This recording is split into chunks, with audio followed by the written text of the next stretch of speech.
Hashtag you tried it. 50 Shades of Fucked Up, baby. Welcome to Adrina's Realm, y'all. Hi, Adrenians. Welcome to Adrina's Realm, Season 6, Episode 3, entitled Equality One-on-One. So, this Adrena show is based off of a conversation that I had with someone yesterday. You know who you are. The conversation was very insightful and interesting, and nothing I expected. So, let's jump right into this. So, um, when you're in a relationship, you are supposed to build each other up and be there for each other from the ground up to the top of the totem pole. Okay? Or you're supposed to be there when they're rags all the way to when they're rich. That's how it's supposed to be. And a lot of women, they are so used to being independent that when they find a man, they are believing that when they get with this man, that they are going to be on the same level intellectually or mentally or financially. That's what you expect because you're coming into this relationship with that state of mind and your own finances. Well, let's say 4 months down the road, hell, maybe even six, you realize that, damn, I'm pulling all this weight in a bitch, and this motherfucker can't even wash his ass crack. His boudin and his fucking two shrimps is in his ball sack. He can't wash that. Like, what the fuck?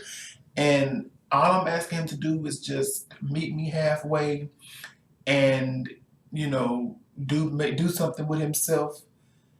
It makes you question everything.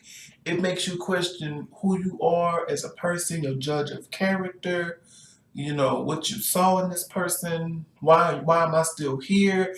It makes you question a lot of those things.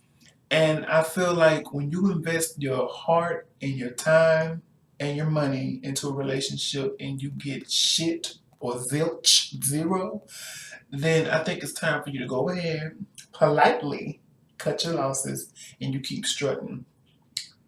And this goes for the men too. I don't want y'all to strut, but walk. Put some bass in your walk. Um, if you're in a relationship where you feel like, damn, I'm the only one pulling my weight, it's time for you to do some relationship change. Go back to hashtag team single and get back to doing you, because there's no way in the world I will be with a man and I know good and damn well that I'm pulling my weight. I have a job, I have a car, I have an apartment, and he has nothing. He come to the relationship with nothing to offer. So guess what? I'm gonna walk my ass out of here proudly with what I came in here with, my peace of mind. And I think while a lot of people, males and females, gay and straight and bisexual and lesbian and transgender, I think when they get in these relationships, somewhere along the way they lose their peace of mind because they probably have been wanting a relationship and they finally found it, and they will do whatever it is to keep that relationship. No, it is nothing wrong with being alone, especially when you know that you have done everything in your power to make that relationship work. And it's like every time you talk to them, it's about them. And it's like, fuck you. No, bitch. Because it makes me start to question, am I the woman or I'm the man or are you the woman? It makes you question those things too, because I feel like as a man, I'm taking Adrena out of the equation. If I'm a man and I see this, I'm talking about as if I was straight, don't get it twisted. But if I was straight and I was in a relationship and I saw that my girlfriend was pulling her weight and I'm not doing anything, and I'm talking as far as having a job, keeping the house clean or whatever, I'm not doing none of that, bitch. It's time for me to go because I know I'm not pulling my weight. Now, I would never do no low down stuff like that, but I'm just saying it would make me reevaluate some things. Now, on the flip side of that, if I was straight and I was in a relationship and my girlfriend had pulled a 16-hour shift, a 17-hour shift, 18 hours, 12, whatever. When she would come home, I would want to hear all about her problems. I would want to hear all about it because I'm not working. I haven't done anything to make her burden light. I'm just adding shit on. So I figured when she come home and she wanted to tell me, well, I had a long ass day, you know, I would let her sleep it off. And then when she wakes up, I would ask her, what happened yesterday at work? Boo, what babe, what happened? I wouldn't be like, she come home and, I just lay the fuck down and then that's it. And knowing she done worked the 18-hour shift, you need your ass chopped the fuck up for that shit. You need your penis chopped off, your booty and chopped off. You don't have no right to carry it after that point. Because I feel like when you are in a relationship, if you don't do nothing else, communication is key. And when you are not communicating with them, like if you're being distant and cold and inconsiderate and it's not about you, it's gonna come off like to the other person that you're with, what the fuck am I doing with you? I could be single handling my business like I was before I met your trifling ass. That's how I feel and that's what I would be doing. And it doesn't take rocket science to figure out that, okay, I need to get my shit together and be there for her when she needs me. Not be like, you gonna come see me? You don't want to make it about you because it's not about you. If you want it to be about you, you need to stay single. You don't get into a relationship, you don't enter courtship with the notion that it's going to be about you, because it's not going to be about you, because it's another person that's involved that's investing their time and energy and money into you. I think it is outright disrespectful for two people to be together and it's only one party trying to pull that ship, trying to drive the ship, driving the stern. I think it's hard. It's unfair. It's disrespectful. Outright disrespectful. Blasphemy. It's wrong. And I don't want no women or no men to be in a relationship where they know they done all they can and that person is shutting them out, over talking them, whatever the case may be. You don't need to put up with that. And I think that first argument that you have, I think that determines if the relationship will last. Now, I'm not saying run off the first chance you get, because then that means the relationship is not going to be worth fighting for. But at the same time, you know what you're putting into this. You know what you put into this, for as long as the relationship has been alive. You know what you put into this, and you haven't gotten nothing out of it but complaining, narcissism, um, his ego or her ego is hurting or whatever. You put too much into it. Now, if he's not cheating or, whatever, I'll give him props, or her props for that. But it takes more than you being faithful to make that relationship work. I'm sorry. I mean, that's a big chunk, But like again, communication is bigger than loyalty, I think, because you can be communicative with somebody and you could be ill-intentioned like a motherfucker. I mean, come on, we all know that loyalty is big, but shit, communication is bigger. And I think communication and loyalty are intertwined because when you communicate, your actions back up that communication, and when they're not linked, when they're not intertwined, when they're disengaged,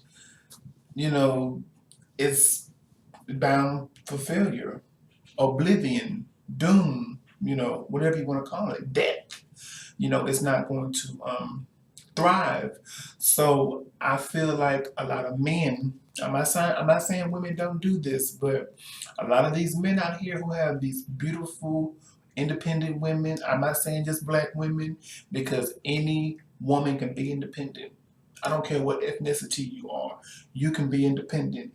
If you come into a relationship and you know this woman has her own job, her own car, her own apartment or house, you need to add on to that, contribute. I'm not saying you gotta have a badass car or badass job or a nice house. At least have a job, you know. And if you ain't got an apartment, that's fine because you need a job to get that apartment. And if y'all, if the woman come in with all three of those things, 2 out of 3, that's fine. But a man, at least you gotta have a job. I know getting an apartment is hard as fuck. Yeah, because I tried. It's hard as fuck. But, you know, at least have 1 out of 3, at least a job, if nothing else. You know, and these women out here who are busting their ass and used to being independent, don't be afraid to let that man in and help. Because he just might be that soulmate, that man that you've been looking for. But I think a lot of these women come into the relationship thinking that the man is going to have what you have. And I'm not saying it's wrong to think that way because you would think by a certain age you have your shit together. And most people that's 25, 26, 27 are still trying to find out who they are or whatever. But at the same time, why are you trying to figure out your identity? And I'm not talking about sexual identity or gender identity. I'm talking about yourself as a person. I would think by that point you at least have a job. If not an apartment or car, at least have a job, if nothing else. So when you have that, I think you two can become closer. The issue that you deal with on your job may not be the same, but you can at least, comfort each other and knowing, okay, Crystal had a bad day, so, Sam is going to make it better. I had a bad day too. Or even if you don't have a bad day, Crystal has a bad day, Sam can go in and, give her a foot rub, make her dinner, prepare her a bubble bath, something, especially when y'all both have worked hard, or he was off one day and she come home exhausted. Those little things make a difference. A lot of people think it doesn't, but it does. Because when you come home and your house is a damn wreck, like a tornado came through that bitch and just ripped it a new asshole, you be pissed. Cause like I just did an 8-hour shift or a 12 or 16 or 18 and ain't shit been done, you gonna have a bitch fit, So I think that the people need to get themselves together and, fix these relationships. And I think a lot of these people who come into a relationship with nothing, that needs to stop. Because that person that came in with a job and a car and an apartment, baby, they will leave you in a hot minute. Especially when they see there is no progress being made. That's going to happen. And you have no right to get mad. Especially when they're trying to see the good in you and pray that you're going to get better. And you're not making no effort to make that change. Ain't no point in me sticking around. I'm gonna take my hands off. So just remember to do your best and be the best person that you can be and communicate. Communicate, communicate, communicate, and be loyal. Thank y'all for watching this Adrina show, and I will see y'all later this week. Kisses.